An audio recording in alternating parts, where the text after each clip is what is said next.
este trimestre. Y eso es muy importante, que nosotros conozcamos a quién servimos, hermanos.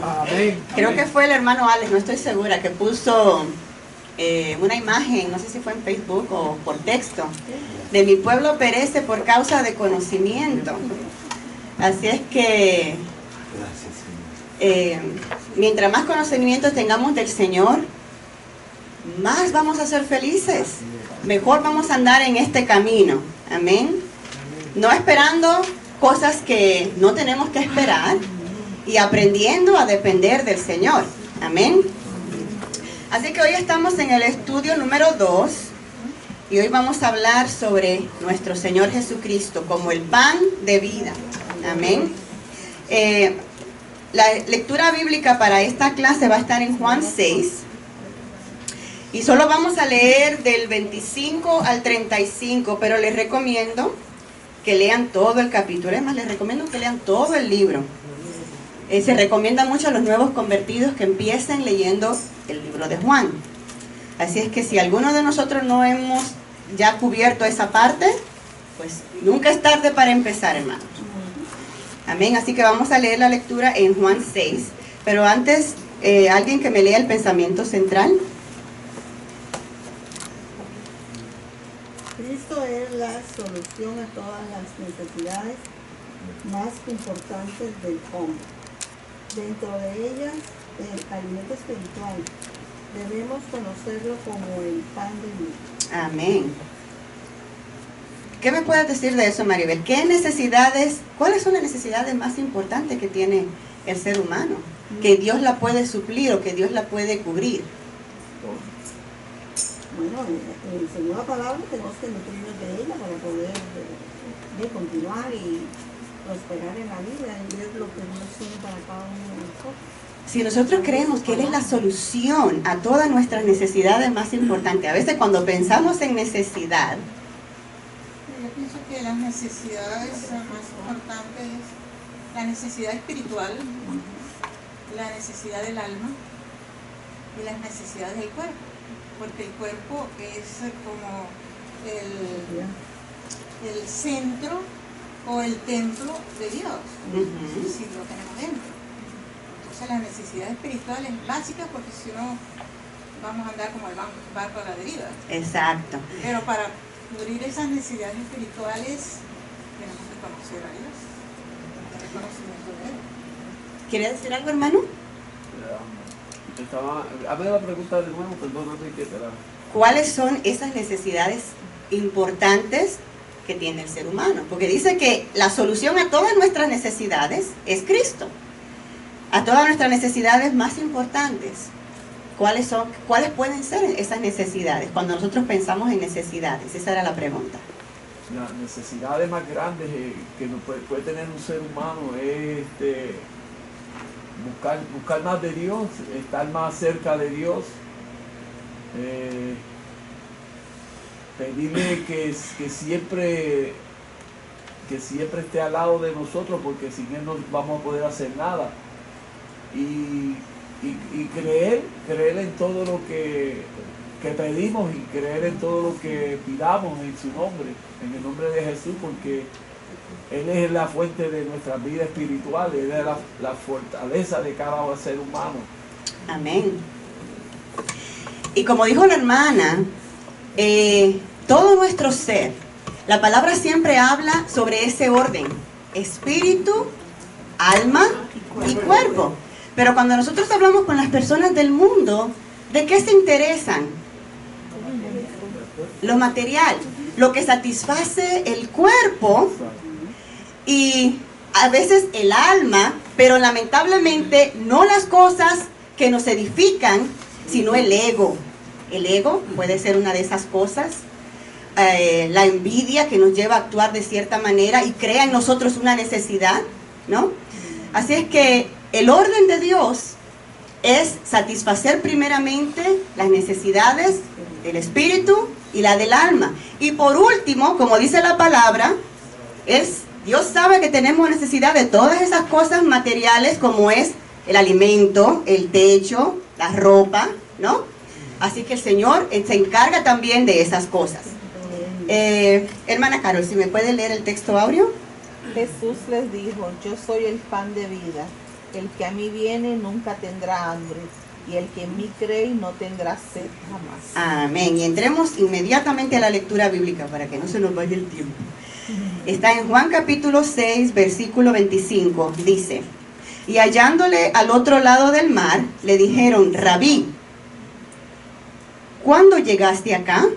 Respondió Jesús y le dijo, de cierto os digo que me buscáis, no porque habéis visto las señales, sino porque comisteis el pan y os saciasteis. Trabajad, no por la comida que perece, sino por la comida que a vida eterna permanece, la cual el Hijo del Hombre os dará, porque a este señaló Dios el Padre. Entonces le dijeron, ¿qué debemos hacer para poner en práctica las obras de Dios? Respondió Jesús y les dijo, esta es la obra de Dios, que creáis en el que Él ha enviado. Le dijeron entonces, ¿qué señal pues haces tú para que veamos que creamos? ¿Qué obra haces? Nuestros padres comieron el maná en el desierto, como está escrito, pan del cielo les dio a comer. Y Jesús les dijo, de cierto os digo, no os dio Moisés el pan del cielo, mas mi Padre os da el verdadero pan del cielo. Porque el pan de Dios es aquel que descendió del cielo y da vida al mundo. Le dijeron, Señor, danos siempre este pan. Jesús les dijo, yo soy el pan de vida, el que a mí viene nunca tendrá hambre, y el que en mí cree no tendrá sed jamás. Amén. Yo no sé cuántos de ustedes a lo mejor leyeron el capítulo completo, pero ¿quién sabe qué pasó anterior a esto que leímos? ¿Qué milagro importante hizo el Señor antes de esta lectura? No, el Señor hizo una obra, un milagro grande. Eso fue, sí, ese fue uno de los milagros que el Señor hizo. She is right. Pero hizo otro milagro anterior a ese. Y es que el Señor multiplicó los panes y los peces. Así es que el Señor se había apartado con sus discípulos para descansar un poco, porque la multitud siempre lo seguía, no le daban break. Pero ellos sabían dónde estaba Jesús y allá se le aparecieron. Cuando Jesús alzó su mirada, había una multitud inmensa. Dice que eran como 5,000 hombres. Y la Biblia usualmente no cuenta las mujeres y los niños, pero si vamos a pensar que también habían mujeres y niños, entonces habían más de 5,000 personas ahí. Y el Señor hizo ese gran milagro. Multiplicó 5 piezas de pan, 2 piezas de pescado y dio alimento a toda esta gente. Entonces, esta gente cuando vieron este milagro, dijeron, oh, este tiene que ser el profeta de quien habló, se había profetizado. ¿Qué profeta se profetizó que vendría antes del Mesías? ¿Ah? No.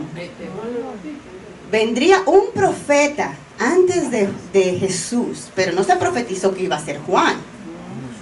Era otro profeta. ¿Quién fue que se profetizó? Elías, hermana. Elías era el que vendría antes de que viniera el Mesías. Así que ellos pensaron, este fue el profeta que se había profetizado antes, que vendría. Así que querían hacer a Jesús rey. Y cuando Jesús se dio cuenta de eso, dice que se escabulló y se fue. Porque ese no fue el propósito por el cual él había venido. Pero no solamente eso, el Señor conocía el corazón de esta gente. Y eso lo vamos a ver más adelante. Dice que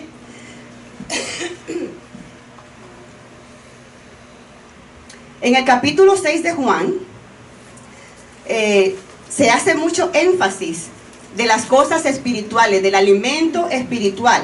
Y no es que las cosas materiales no sean importantes, sino que debemos atender primero lo que tiene prioridad, como estábamos hablando anteriormente. Y lo que tiene prioridad, ¿qué es? Las cosas espirituales. Amén. Dice, la religión no sacia, Pero recibir a Jesucristo satisface de tal manera que el creyente jamás experimenta hambre por algo mejor que Jesús mismo. Pero el Señor solamente puede saciar la necesidad de alguien que viene con un corazón deseoso de recibir ese pan. Amén. Entrando inmediatamente al versículo 25, dice que entonces el Señor se retiró y los discípulos de Jesús entraron en una barca y cruzaron al otro lado. Se fueron a Capernaum. La gente se fueron a su casa y el Señor entonces caminó sobre las aguas, como estaba diciendo nuestra hermana, y se encontró con los discípulos y se fueron al otro lado a la ciudad de Capernaum. Y estando ahí, la gente no se quedaron tranquilos. Ellos tenían que encontrar a Jesús. ¿A dónde se fue Jesús? El buscar a Jesús, hermanos, amerita un trabajo, un esfuerzo. Día a día. Del diario, hermano. Esto nos muestra de que para buscar a Jesús es un esfuerzo. Marco me estaba comentando que gracias hermano, que este pastor había dicho, ¿saben qué? Hay que vender todas las guaguas de la iglesia hay que venderlas. Que la gente que de verdad tengan deseos de llegar a la iglesia, de buscar al Señor, ellos van a encontrar la manera de llegar. Pero a veces le ponemos todo a la gente delante y aún así es demasiado fácil y la gente no hace ningún tipo de esfuerzo. Y eso me acordó cuando el Señor le dijo al hombre rico, el joven rico que se acercó al Señor, le dijo, Señor, ¿qué tengo que hacer para ser salvo? El Señor le dijo, bueno, ¿qué le dijo? Tú conoces todos los mandamientos, no matarás, no adulterarás, no dirás falso testimonio, amarás a tu prójimo como a ti mismo. Y él le dijo, ¿qué le dijo él? Todo eso lo he cumplido desde mi juventud. Así que el Señor le dijo, ¿de verdad quieres ser perfecto? Pues una cosa te falta. ¿Qué era? Vende todo lo que tienes. Así que a lo mejor lo demás no le costó a él ningún esfuerzo. Pero esto era un trabajo para él. Era desprenderse de donde estaba su corazón. Era lo que a él le costaba. Así es que para seguir al Señor, hermanos, cuesta. El Señor dice, antes de ustedes tomar la decisión de seguirme, analicen bien, examinen bien lo que les va a costar, para que no se vayan a quedar en la mitad del camino. Yo digo, eso que tú tienes en tu corazón es lo que está ocupando mi espacio. Que eso se salga de mi silla, ahí que tengo que estar sentado en tu corazón. Imagínate. Así que, ¿qué hicieron para él las obras? ¿De qué le sirvió las obras que él hacía?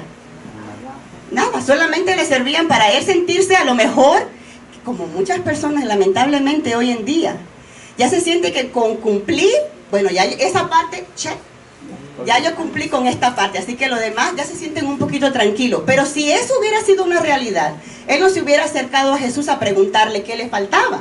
Si él se acercó a Jesús a preguntarle qué me falta, es porque él sentía que las obras que él estaba haciendo no eran suficientes, ¿verdad? Jesús cruzó al otro lado y la gente hicieron el esfuerzo, se movieron, se movilizaron. Dicen que encontraron unas barcas ahí en el lago de Galilea o en el mar de Galilea. Se montaron en esa barca y dijeron, vamos para el otro lado, porque para ningún otro lado pudo haber cogido. Y fueron para allá y allá encontraron a Jesús. Y el Señor entonces se encuentra con ellos y los llaman Rabí. ¿Qué quiere decir Rabí? Maestro. Maestro. Un maestro que hace, enseña. Y para los judíos el título de rabí es algo muy honorable. Así que si ellos le están dando este título a Jesús, wow, esta gente tienen que ser pero discípulos. ¿Y qué es un discípulo? Un seguidor del Señor. Rabí, maestro, ¿cuándo llegaste acá? Te nos estabas escapando. Allá fueron ellos a buscar al Señor. Dice, lo habían hallado físicamente, pero aún no creían en él. El versículo 26, ¿qué dice? Respondió Jesús y le dijo, de cierto os digo que me buscáis, no porque habéis visto las señales, sino porque comiste el pan y os saciaste. Ajá. Una cosa que vemos aquí, el Señor utilizó en varias ocasiones la palabra de cierto, es para afirmar una verdad importante. De cierto le digo, y eran verdades que no se habían escuchado antes, verdades que venían directamente del cielo y que no tendrían que tener ninguna duda porque esto es una verdad. Me buscáis, no porque habéis visto las señales, para los que piensan, porque yo he escuchado a muchas personas que dicen, lo que pasa es que no hay señales. Si hubieran más señales, entonces la gente sí se convirtieran al Señor. Entonces la gente sí aceptaran al Señor. Pues esta gente fueron las que estaban ahí presentes cuando el Señor multiplicó el pan y los peces. And guess what? No creían en Jesús. Ellos no creían en Él. ¿Qué vemos también con esto? Cuando el Señor le dijo, me buscan porque se saciaron. ¿Qué ustedes entienden con esta palabra? Están buscando lo material, ¿no? La comida. Con esto que el Señor les dijo, ustedes me buscan no porque vieron las señales, sino porque se saciaron. ¿Qué le da esto a entender? Que el Señor conoce ¿qué? El corazón. Así que nosotros podemos engañar a los demás, Rabí, mi maestro. Pero solamente el Señor sabe lo que hay en nuestro corazón. Dice la palabra que Él escudriña los corazones. Por eso cuando Dios afirma algo, te dice de cierto, es porque ellos bien entendían que para decir algo necesitaban dos testigos. Entonces ese testigo decía que tenía que decirlo y el otro también. Entonces como el Señor dice, de cierto, se está poniendo a sí mismo como testigo. Como testigo, o sea, si yo lo digo, eso es lo que es, porque Él realmente conocía el corazón de Dios. Esas señales no habían ayudado a corregir su motivación equivocada de buscarle. No es correcto buscar a Cristo solo para que nos supla las necesidades materiales, sino porque Él es nuestro pan de vida y debemos adorarlo a Él. Hay personas que buscan al Señor por cosas materiales nada más en la iglesia. Hay iglesias que están llenas de personas que van buscando solo lo material. Hay muchas yo he visto que lo ponen en las redes sociales, que están anunciando el servicio de Jesús, de la palabra, no te hablan, te invitan a que van a pasar un buen tiempo y después que vamos a tener un residente. Entonces la gente, ¿por qué va a ir? Por la necesidad que tienen espiritual. El Señor le dijo a los que estaban buscando, le dijo, se saciaron, pero se saciaron del interés de ustedes. Los que ustedes querían saciarse la panza, eso fue lo que recibieron. Entonces, es como yo hace varios clases atrás decíamos, a mucho de esto nosotros tenemos la culpa. La manera en que predicamos a Jesús. Ajá, sí. Nosotros tenemos que predicar a Jesús como nuestro Salvador, el único camino a llegar delante del Padre. Pero cuando lo predicamos porque Él te puede sanar, porque Él te puede proveer, cuando las personas llegan aquí, eso es lo que están buscando. Que Él provea, que lo sane.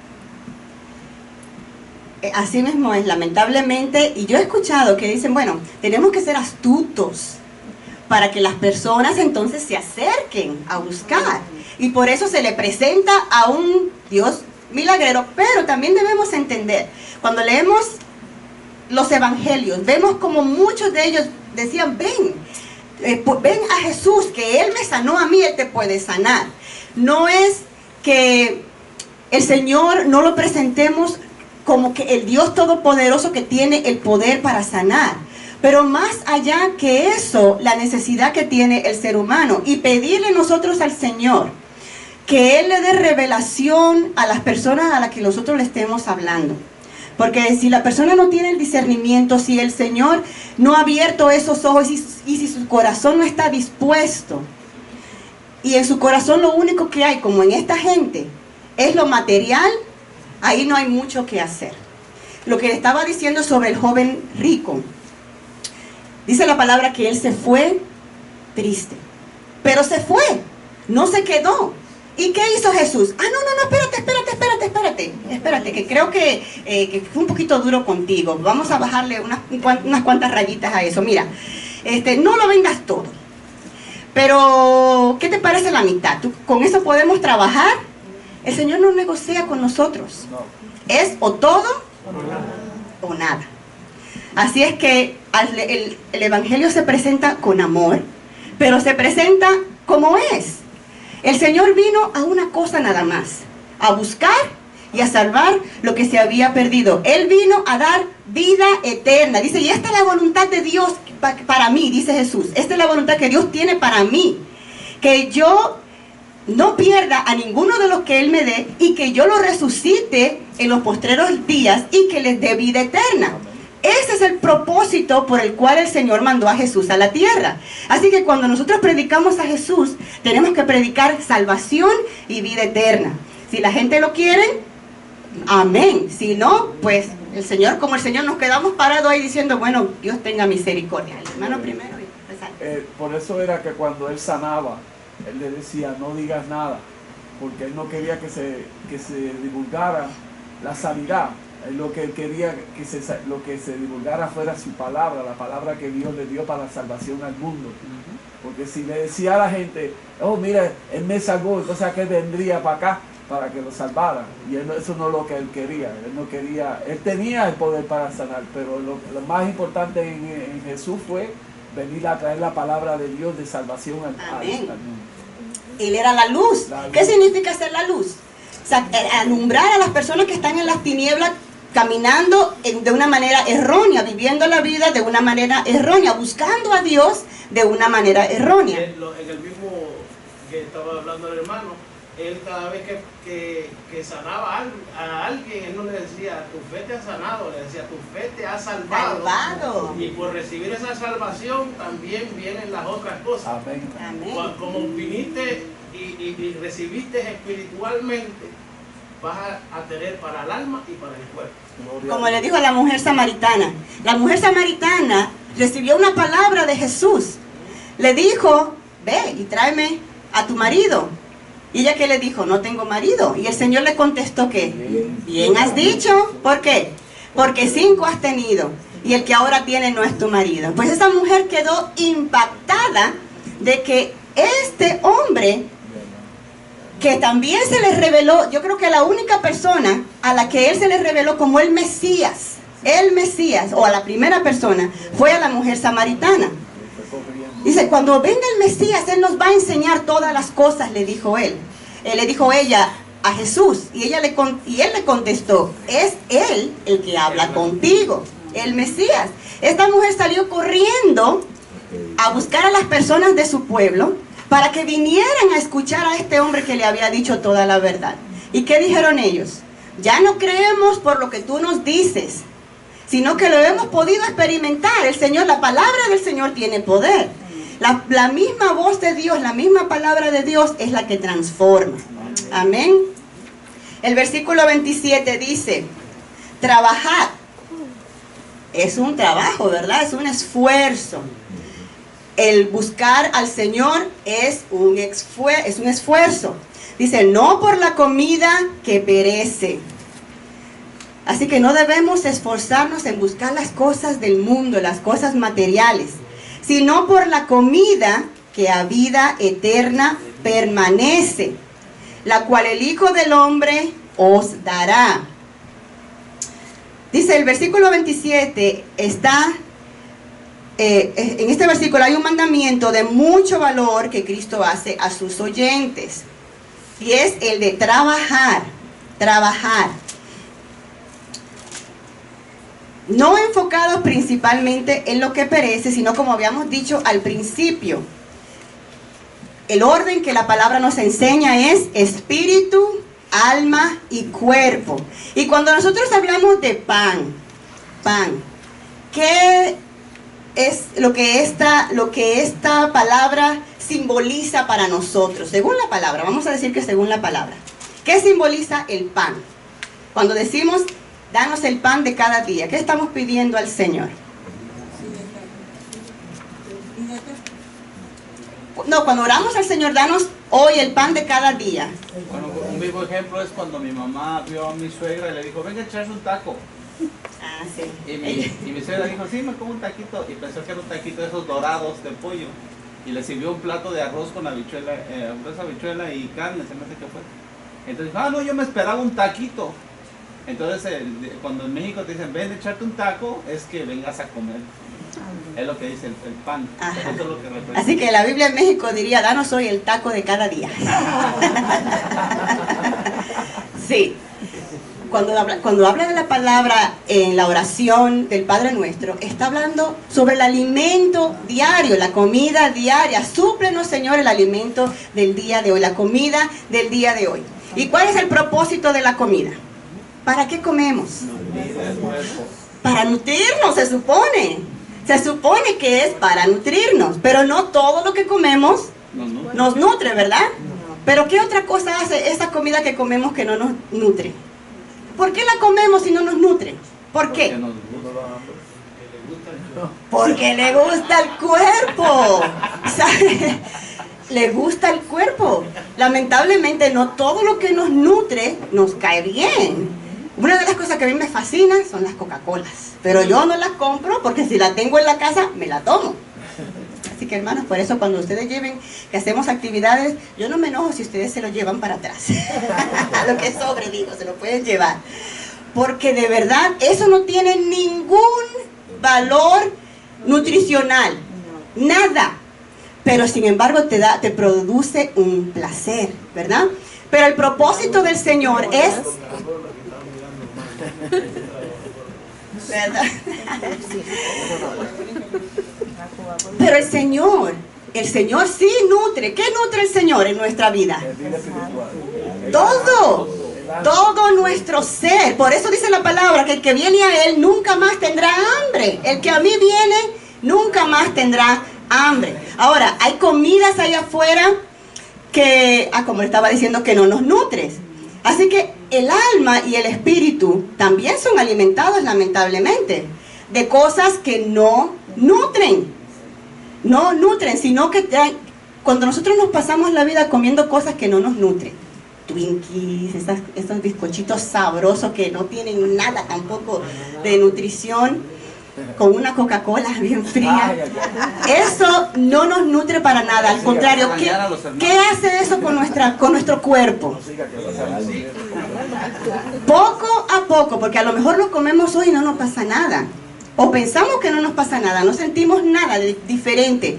Pero poco a poco van pasando los años y nuestro cuerpo se va deteriorando, se va muriendo. Y luego de repente, porque parece como que es de repente, salen todos los achaques. De la misma manera, cuando nosotros nutrimos nuestra alma y nuestro espíritu con otra cosa que no sea el Señor, por eso dice la Biblia, que eso trae muerte espiritual. Amén. Dice la palabra, están muertos en sus delitos y pecados. Amén. Dice, tal como le sucedió a los oyentes de estas palabras. ¿Cuál es el trabajo entonces que el Señor le dijo a estos hombres que tenían que hacer? Un solo trabajo. Mire qué sencillo es servir al Señor. ¿Cuál era el trabajo? Según la palabra, según el versículo. Buscar primeramente el reino de Dios y su justicia y todo lo demás será añadido. Bueno, yo creo que todavía no lo hemos leído. No lo hemos leído. Está en el 29. El 29. ¿Cuál es el trabajo que el Señor tenía para ellos? Un solo trabajo. Creer. Qué fácil creer. Mira qué sencillo. Dice, la gente dice, bueno, yo creo. Todo el mundo dice que cree. Sin embargo, podemos ver con estas personas, ellos creían, porque si no, no hubieran buscado a Jesús. Parecía que ellos creían. Pero ¿por qué el Señor se dio? Bueno, el Señor se dio cuenta porque Él conoce los corazones. Pero ¿qué actitud tenían ellos por la cual el Señor les dijo, ustedes no creen? Bueno, para eso tienen que haber leído todo el capítulo.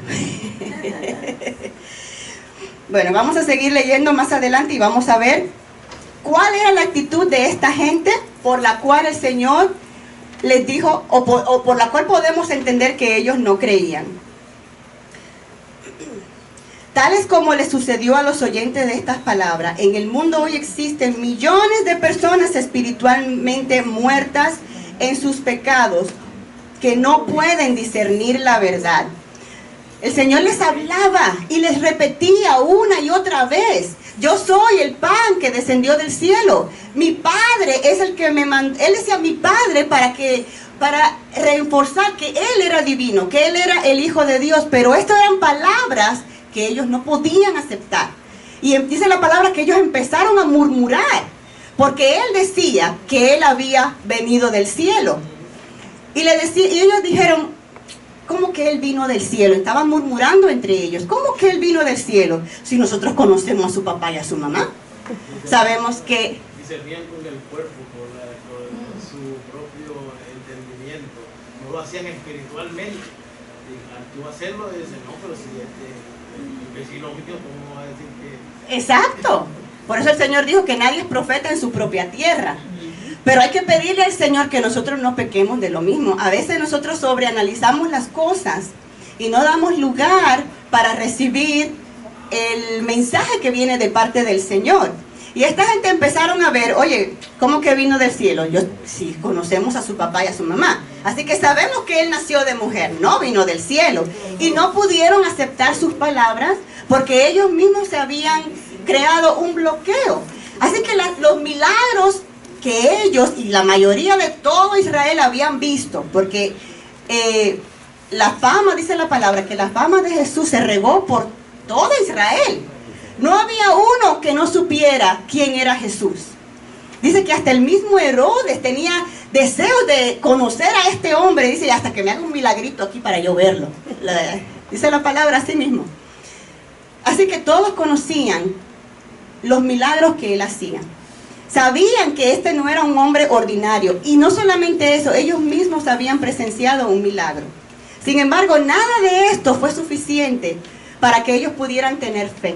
Porque ellos mismos se pusieron en la mente, se bloquearon, igual que los escribas y los fariseos. Se pusieron en la mente: no puede ser posible, porque nosotros conocemos de dónde Él viene. Jesús le dice en el versículo 27 que la comida que Él le da, que Él ofrece, es para vida eterna que permanece, y que es la que Él le dará. Él es el proveedor de esa comida espiritual que ellos necesitan, porque a Él lo señaló Dios el Padre. Dios el Padre, en quien ellos creían, era el que había mandado a Jesús para proveer esa comida. Dice, en el contexto de este capítulo 6, Jesús deja ver que la comida que a vida eterna permanece es su propio sacrificio en la cruz. Ese sacrificio en la cruz iba a traer para nosotros una satisfacción espiritual. ¿Cuál sería esa satisfacción espiritual? Iba a satisfacer una necesidad del ser humano. Y el Señor, que dice la palabra que Él conoce de qué tenemos necesidad, Él provee basado en la necesidad. ¿Qué necesidad tenía el ser humano para que Dios mandara a su Hijo como sacrificio en la cruz? Salvación. Una necesidad de salvación. Él revela que el pan que dará en su carne, que el pan que dará es su carne, la cual ofrecerá por la vida del mundo.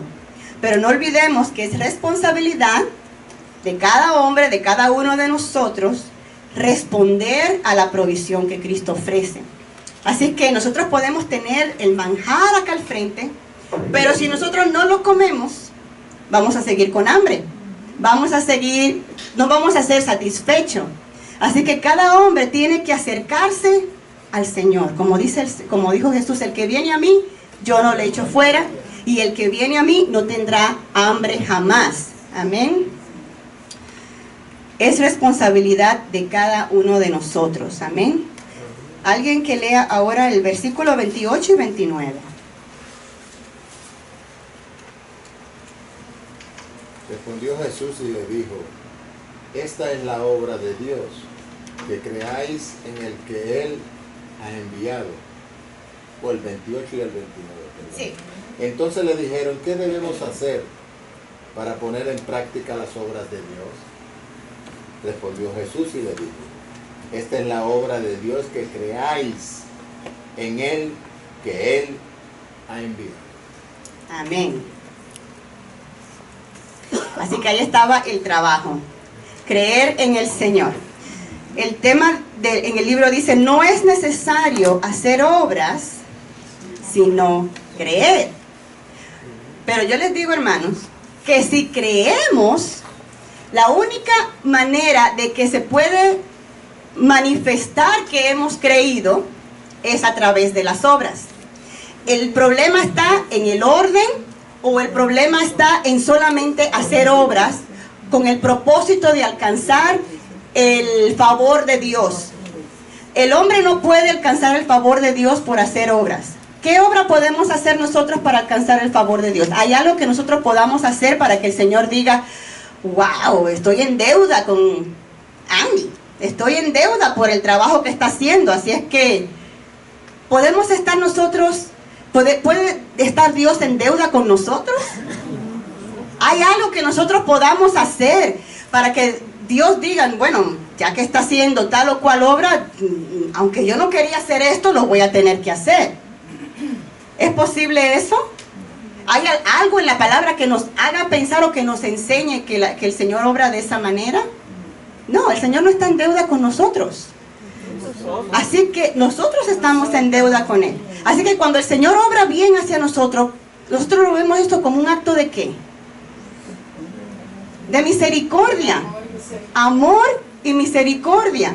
Porque nosotros no nos hemos merecido nada. Dice la palabra que Él nos amó aún antes, cuando estábamos todavía muertos en nuestros delitos y pecados. Así que todo viene y proviene del Señor. Cuando nosotros creemos, cuando decimos que creemos en el Señor, entonces nuestra vida tiene que cambiar. Si decimos que creemos, nuestra vida tiene que reflejar, y debemos caminar de una manera que refleje que en realidad estamos creyendo en la palabra del Señor. Amén. La ley, porque ustedes saben que ellos vivían bajo la ley de Moisés, les había dejado un sentimiento de deuda con respecto a Dios. Por eso ellos preguntaron: ¿qué debemos hacer para poner en práctica las obras de Dios? ¿Qué hay que hacer? ¿Tenemos que dar más diezmos, más ofrendas, más sacrificios? ¿Qué es lo que Dios quiere de nosotros? Todo, exactamente, todo material, todo como... Es más fácil servir a Dios de esa manera, déjeme decirle, hermanos. Mucho más fácil, aún irse de rodillas como hacen muchos allá en los países de nosotros. Es más fácil coger un día del año, irse de rodillas, yo no sé qué tramo van ellos de rodillas. Eso es más fácil que nosotros someter nuestro yo, que nosotros humillarnos ante el Señor y obedecer su palabra. Eso es mucho más fácil. Y ellos automáticamente pensaron que a lo mejor con hacer más obras, ellos iban a alcanzar el favor de Dios. Y era lo que el Señor pedía de ellos. Y qué fácil les dijo Jesús: no, si no está tan difícil. Ustedes no tienen que desprenderse de más dinero, ni de traer más animales, ni de ayudar más. Solamente una sola cosa tienen que hacer: creer. Pero debemos aprender que no podemos agradar a Dios en nuestras propias fuerzas. Así es que no es como nosotros pensemos, ni como nosotros creamos. Y muchas veces nosotros así lo hacemos. Y pensamos: sí, yo estoy segura que esto es lo que a Dios le va a agradar. Que yo haga esto, que yo me sacrifique. Ay, me voy a sacrificar. Y voy a ir a llevarle una compra a mi enemigo. Me voy a sacrificar. Eso es tremenda obra. Pero no podemos agradar a Dios de esa manera. El versículo 29 dice, esta es la obra de Dios, que creáis en el que Él ha enviado. Jesús les da a entender que para la salvación de los hombres, la primera obra importante la hizo ya el Padre. ¿Cuál fue la primera obra más importante que Él hizo? Dar a su Hijo a la tierra a morir por los pecadores. Si recibimos esa revelación, porque también esa es otra cosa, hermanos. Yo estaba pensando, hay personas que andan con crucifijos y a veces algunos de ellos son grandísimos, grandes crucifijos que andan con ellos que tienen en el pecho grandes. Y yo me pongo a pensar, ¿qué significa? ¿Qué significará esa imagen que ellos tienen en el pecho para ellos? ¿Qué creen ustedes? O si se ponen a meditar y a pensar en eso, ¿qué creen ustedes que significa el traer ese crucifijo para ellos? Porque es el símbolo de que Jesús una vez murió en un madero, ¿verdad? Pero ¿qué significará para ellos como para que ellos lo traigan en el pecho? Un amuleto, un adorno. Yo lo tenía como un adorno. Un adorno. Sí, porque era algo de oro y se veía bonito. Todo menos la revelación por la cual el Señor hizo esa obra. Porque si ellos pudieran recibir y entender el verdadero significado de esa obra, otra tuviera que ser su actitud, ¿verdad?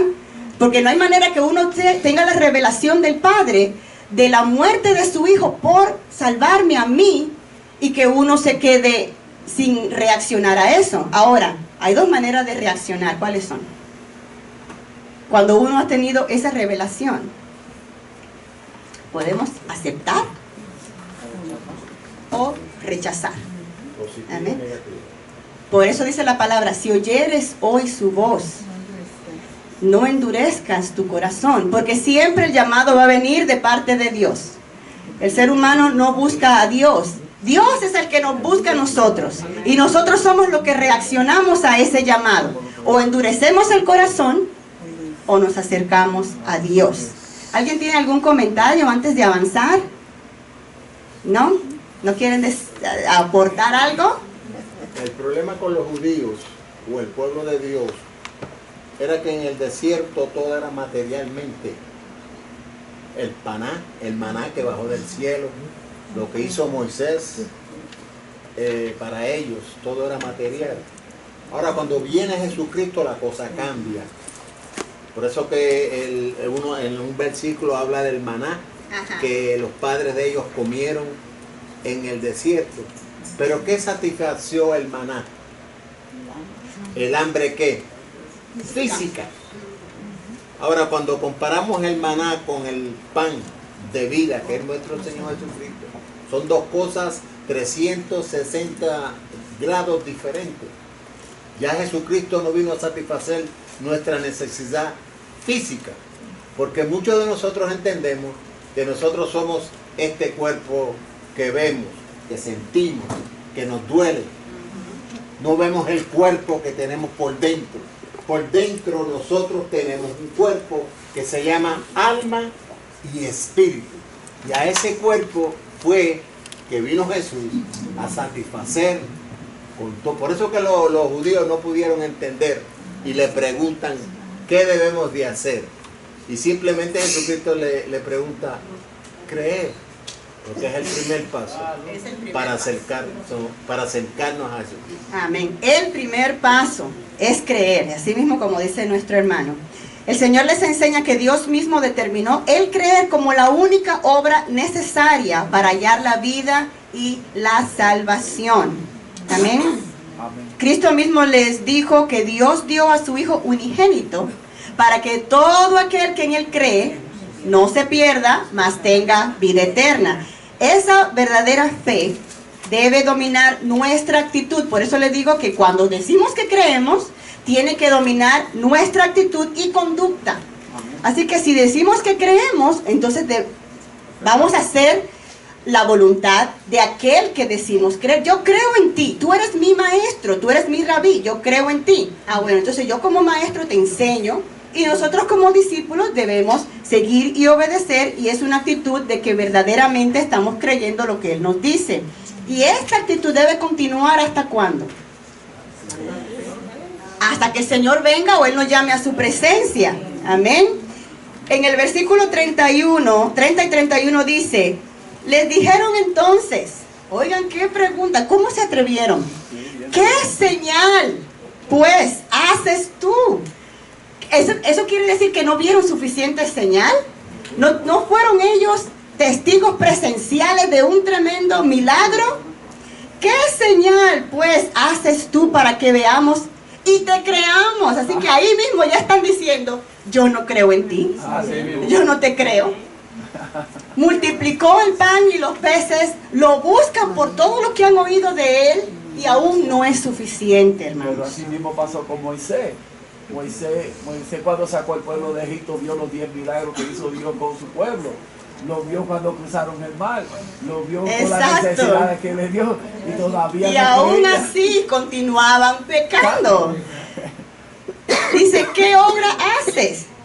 Ellos le dijeron, bueno, mira, nuestros padres comieron el maná en el desierto, como está escrito, pan del cielo les dio a comer. Yo creo que ellos estaban tentando a Jesús, porque de la manera que el Señor multiplicó los peces y los panes, a lo mejor ellos querían que lo vamos a hacer rey, y va a ser como la película ese de los niños, de, ¿cómo se llama? Que llueve comida. Ajá. With a chance, cloudy with a chance of meatball, algo así. Y ellos recibían la comida, bueno, en esas caricaturas recibían la comida del cielo. Yo pienso, a lo mejor ellos han de haber pensado, no, si hacemos a este rey, va a ser como el genio de la lámpara. Todas nuestras necesidades, todo, no van a haber enfermos, no va a hacer falta comida, es más, y no vamos ni a trabajar. Vamos aquí a estar a sus pies, recostados, esperando que Él multiplique. Le traemos un pan y el Señor lo multiplica. A lo mejor esa era lo que ellos esperaban. Por eso le dijeron, ¿qué señal nos vas a hacer ahora? Porque en el desierto nuestros padres comieron maná del cielo. Eso es pan del cielo. Recién ellos habían visto los 5.000 panes y los peces que había. Tentando al Señor. Pero ellos no entendían que el pan del cielo lo tenían a frente. Exactamente. Ese era el pan del cielo que le había enviado el Señor. La Biblia, el libro menciona varios ejemplos de milagros que el Señor hizo. Un solo milagro el Señor hizo para una persona, y esa persona creyó de tal manera que se entregó por completo al Señor. Vemos a Natanael, con el simple hecho de que el Señor le diga, yo te vi cuando estaba sentado bajo la higuera. Cuando Natanael escuchó eso, dijo, este tiene que ser el Mesías. Y el Señor le dijo, solo porque te dije eso, ¿crees? Imagínense, y otros que viendo aún más milagros no creyeron. Así que esto les sirve a los demás para juicio, porque habiendo visto tantos milagros, aún así no han creído. Y la fe no tiene dependencia alguna de la vista. Si lo podemos ver, no es fe. Si nosotros sabemos cuál va a ser el resultado, no es fe. La fe es creer, la certeza, la seguridad de lo que estamos esperando y la convicción de aquello que no se ve. Dice que en el versículo 31, ellos le citaron, esto que ellos están diciendo aquí, nuestros padres comieron el maná del cielo en el desierto, ellos citaron esto del Salmo 78, y yo quería leer, pero es demasiado largo lo que dice ahí. A ver si me da tiempo de rapidito leer por lo menos algunas cosas, porque estaba bien, pero bien interesante. Salmo 74.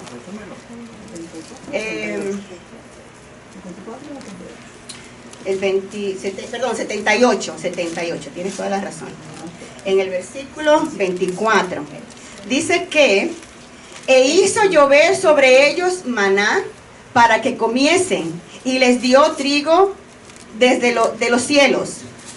Pan de nobles comió el hombre, les dio comida hasta saciarse. Movió el solano en el cielo y trajo con su poder el viento del sur. Déjenme brincar un poquitito más. Dice, comieron y se saciaron. Les cumplió pues su deseo. No habían quitado de sí su anhelo, y aún estaba la comida en su boca cuando vino sobre ellos el furor de Dios, e hizo morir a los más robustos de ellos y derribó a los escogidos de Israel. Con todo y esto, aún pecaron aún y no dieron crédito a sus maravillas. Así que vemos aquí repetido otra vez la misma acción. Por tanto, consumió sus días en vanidad y sus años en tribulación. Si los hacía morir, oigan esto, entonces buscaban a Dios. Si los hacía morir, entonces buscaban a Dios. Y a veces nosotros nos preguntamos, ay, pero ¿por qué tanta tragedia? ¿Por qué tanta calamidad? Porque lamentablemente a veces el hombre no busca a Dios hasta que se encuentra en el polvo. Entonces se volvían solícitos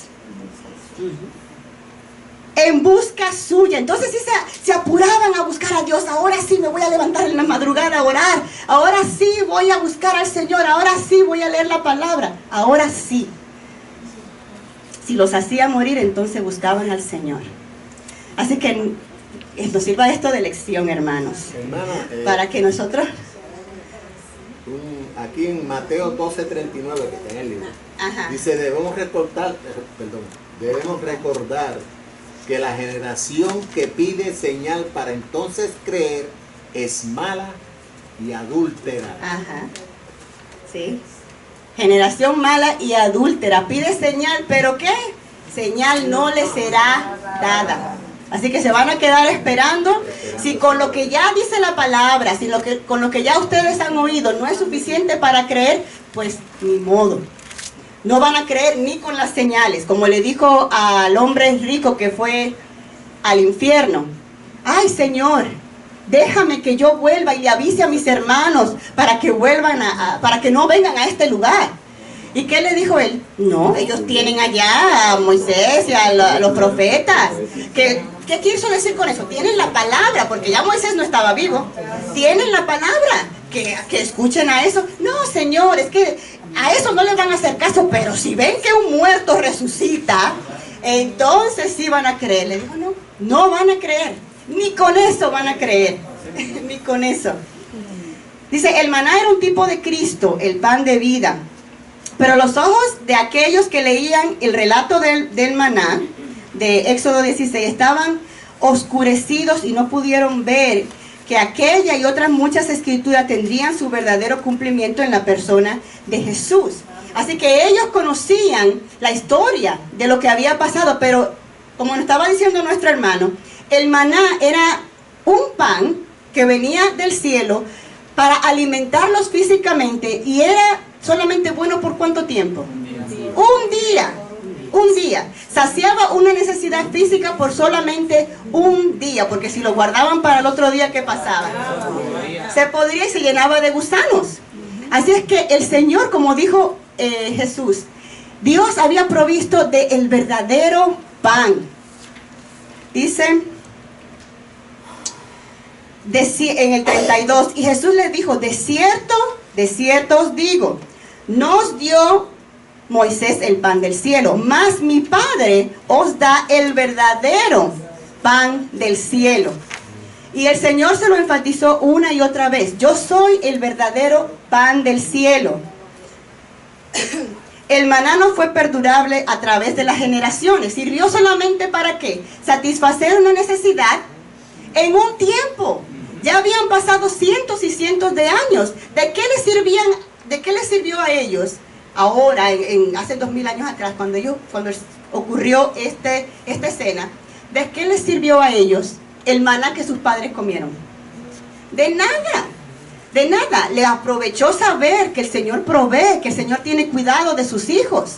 Pero de nada le aprovecha a ellos. Y ahora el Señor le ofrece el pan que permanece. Dice, nos conviene como hijos de Dios tener una actitud humilde ante la palabra y orar para que Cristo nos sea revelado a través de las Sagradas Escrituras.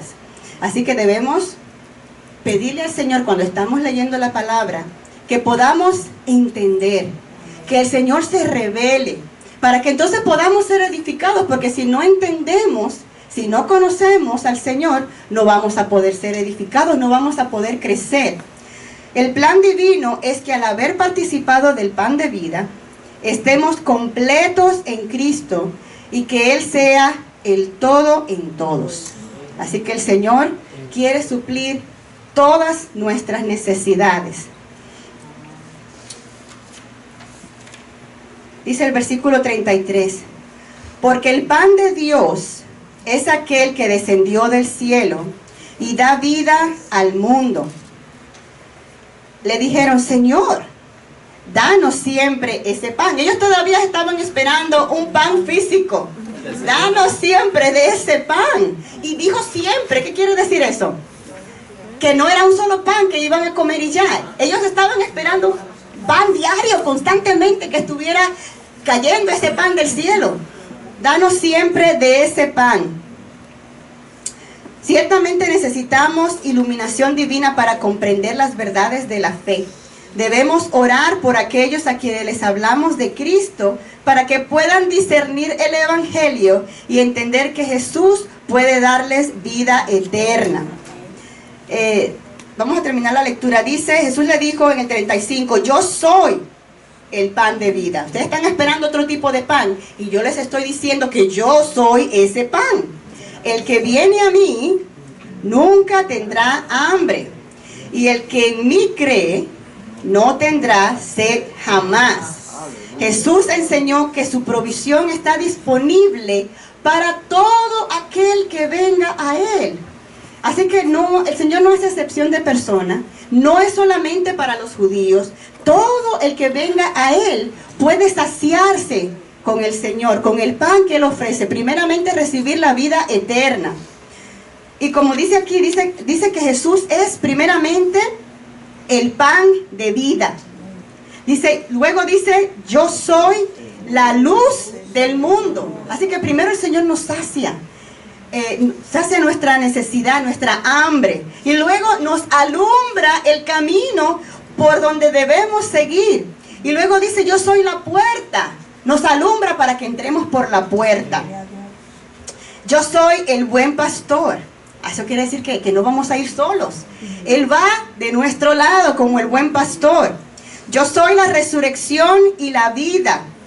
El Señor resucita nuestro espíritu que está muerto y nos da vida. Amén. Dice, yo soy el camino, la verdad y la vida. Así que caminamos por el Señor, el camino que es el Señor. Y dice, yo soy la vid verdadera. Así que como dice la palabra, el gran yo soy. Ese es nuestro Jesús, el gran yo soy.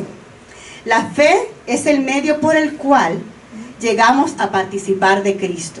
Lo primero, como habíamos dicho, es creer. Si no creemos, no hay nada más. No hay nada más. No podemos participar del Evangelio ni tampoco de las bendiciones que el Señor tiene para nosotros. Lo primero es creer. Y orémosle al Señor para que el Señor nos ilumine, porque a veces nosotros decimos creemos, pero cuando el Señor pone a prueba nuestra fe, dice la palabra que la fe más preciosa que el oro es probada ¿de qué manera? Por fuego. Así que cuando vengan esas tribulaciones, esas pruebas y tribulaciones, entendamos, mi fe está siendo probada. Así que pongamos atención, porque el Señor ya nos conoce. El Señor ya sabe cuál es el nivel de nuestra fe.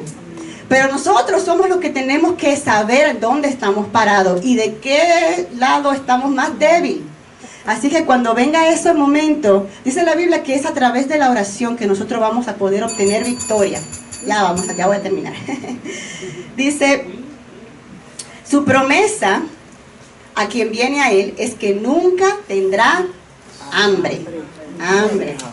Ni sed, ni hambre, ni sed. ¿Y qué nos dio el Señor para que ríos de agua viva fluyeran en nosotros? El Espíritu Santo. Dice la palabra que nos dará el Espíritu Santo y va a ser como ríos de agua viva que fluyen en nosotros. Amén. Bueno, pues Dios les bendiga, hermanos. Vamos a seguirnos gozando con el Señor.